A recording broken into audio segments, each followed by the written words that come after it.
بنات، مرحبا بكم معايا اليوم في قناه مولاتي والطبخ الصحي. اليوم غادي نقدم لكم وصفه جديده اللي هي كيكه ديال المول العجيب بالكريمه ديال الحامض.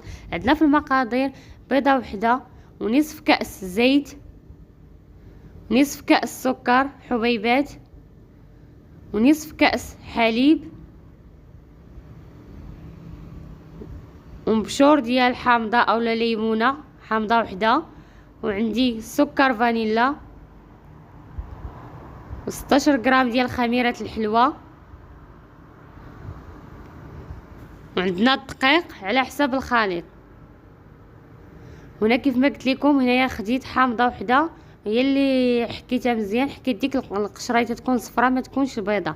اذا البنات غادي نبداو. عندنا هنايا في كاس ديال خلاط كهربائي كيف ما كتشوفوا، بيضه وحده ونصف كاس زيت ونصف كاس سكر ورشه ديال الملح ضروري ونصف كاس ديال الحليب، ونضيف عليه سكر فانيلا. يمكن لكم تعوضوها بالفانيلا السائله الا توفرت عندكم، نضيفوا معلقه صغيره اولا ربع ملعقه صغيره من الفانيلا السائله، وغنضيف داك مبشور ديال الليمونه اولا حامضه وحده اللي حكيت ديك القشريطه تكون الفوقانيه الصفراء، ما توصلوش حتى البيضه باش ما تلقش لنا ديك المروره. دابا غادي نطحن هاد المكونات اللي قلت لكم مزيان، ومن بعد غادي نرجع معكم غادي نشوفوا الخليط اللي حصلنا عليه. اذا البنات هو الخليط اللي حصلنا عليه ديال الكيكه، غادي نخويه في اناء. ما غاديش نخدم الدقيق في الطراب في الكاس ديال الخلاط الكهربائي، غادي نخدمه بالطراب اليدوي. غادي ناخذ الدقيق وغادي نغربلو كيف ما قلت لكم، كنغربل الدقيق قبل ما نبدا الكيكه ديالي، كنغربل الدقيق هو الاول، وكنعاود فاش نبغي نخلطو عاوتاني كنعاود نغربلو المره الثانيه باش تنجح ليا الكيكه. هاد النصيحه ديما كنقولها لكم. غادي ناخذ الطراب اليدوي وغادي نخلط هذيك الدقيق حتى تندمجينا مع العناصر بهذه الطريقه اللي موضحه لكم في الفيديو. ما كنسرعش لكم الفيديو باش تشوفوا كيفاش كنخدم الكيكه. غنبقى نضيف الدقيق بالتدريج حتى نحصل على خليط يكون متجانس ديال الكيكه. غادي ناخذ هنايا هذيك الخميره ديال الحلوى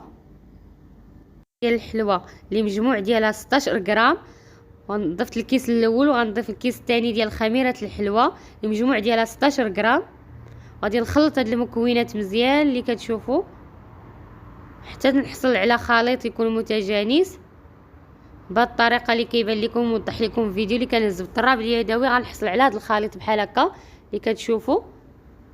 اذا البنات وسمحوا لي ما صورتش معكم، نسيت واحد نصف كاس ديال الماء يكون طايب سخون، نطيبوه ونخويوه مباشره فوق الخليط ديالنا. سمحوا لي ما صورتوش، نسيتو في الاول في المقادير.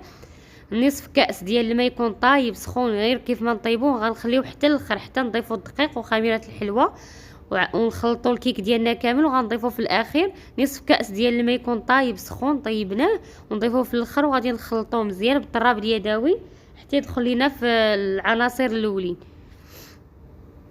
كما كتشوفوا على هذه الطريقه بحال هكا. اذا البنات بعد ما دخلت هذاك نصف كاس ديال الماء اللي طايب سخون في العناصر الاولين، هنايا خديت المول ديالي المول العجيب عفوا، دهنته بالزبده ورشيته بالدقيق اولا الطحين ودخلته للمجمد قبل ما نبدا نخدم الكيكه. دابا غادي نخوي داك الخليط ديالي في الكيكه وغادي ندخل الكيكه ديالي للفور اللي مسخن على 180 درجه اولا الفور الغازي على نار مهيله، ومن بعد نتلاقى معكم بعد ما طيب ليا الكيكه. اذا البنات هي الكيكه ديالي بعد ما طابت تجي على هذا الشكل هذا، خرجها من الفرن مباشره وصورتها لكم مباشره من الفرن. غادي نحضروا دابا الكريمه ديال الحامض. عندي 2 كؤوس ديال الحليب، وعندي نصف كاس ديال عصير الحامض او عصير الليمون، وعندي هذاك فلو اللي متوفر في اي بلاصه في اي بيت، وعندي 2 معالق كبار ديال كريم باتيسير و3 المعالق كبار ديال السكر حبيبات. كما قلت لكم هذاك فلو راه متواجد في اي بلاصه. هنايا خديت كاسروله غنوضع فيها الحليب. هنايا غادي نخدموا الكريمه ديالنا هي اللي غنحضروا ديال الكريمه ديال الحامض، غنضيف عليهم نصف كاس عصير الحامض، غنضيف عليهم السكر حبيبات 3 المعالق كبار ديال السكر حبيبات، غنضيف 2 معالق كبار ديال كريم باتيسير، وغنضيف عليهم فلو اللي قلت لكم متواجد في اي بلاصه عندنا في البيت، فلو صغير ديال الفاني. وغادي نخلط هاد المكونات الطراب اليدوي يكونوا باردين حتى يدخلوا مع بعضياتهم. ومن بعد غادي نحطهم على النار ومع الاستمرار في التحريك حتى يتقال لينا الخليط. ومن بعد غادي نرجع معاكم حتى يتقال الخليط، نحسو بيه يتقال من الجوانب وبدا تيتقال معانا، وغادي نطفي عليها النار. ومن بعد غادي نرجع معاكم.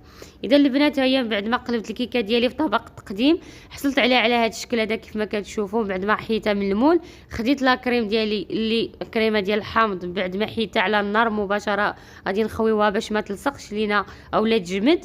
اذا البنات هنايا غادي ندخل الكيكه ديالنا للثلاجه لمده ديال ساعه كامله حتى تشد راسها. ومن بعد غادي نزينوها بدوائر ديال الحامض، وخديت اوراق ديال النعناع وخديت رشيت ليها الفيوتين، والتزيين اختياري. اذا البنات شكرا بزاف وبالصحه والراحه.